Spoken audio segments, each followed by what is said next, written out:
So here's an interesting thought. If you haven't read the book, Talent is Overrated, it's great. Uh, it's a great read. It talks about neuroplasticity, which is the ability for the brain to adapt actively and reshape itself in order to better accommodate a repeated task, something that's done over and over and over and over again. Has an effect on shaping the brain and its ability to perform that task efficiently and quickly. And it shows that independent of intelligence, that task repetition and intentional practice, any skill set that could be intentionally practiced with goals that could be focused on could be improved upon exponentially, essentially to the expert or the genius level, where people are in a state of creation. Uh, so it ties into a theory that also talks about in the front of the brain is where all the imagination is taking place. The third eye region.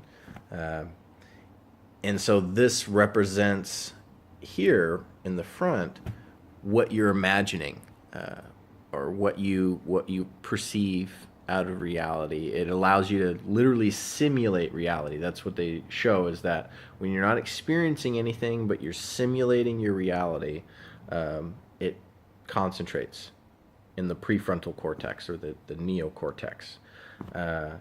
And it's very interesting because, like, a lot of the other skill sets are in the rear of the brain, right?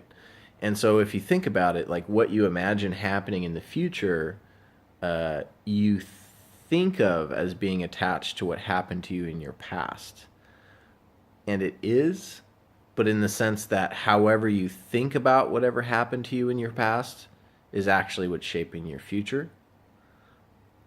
But you can imagine a future that has nothing to do with your past. Like, you can literally rewire your brain, like rework it, right?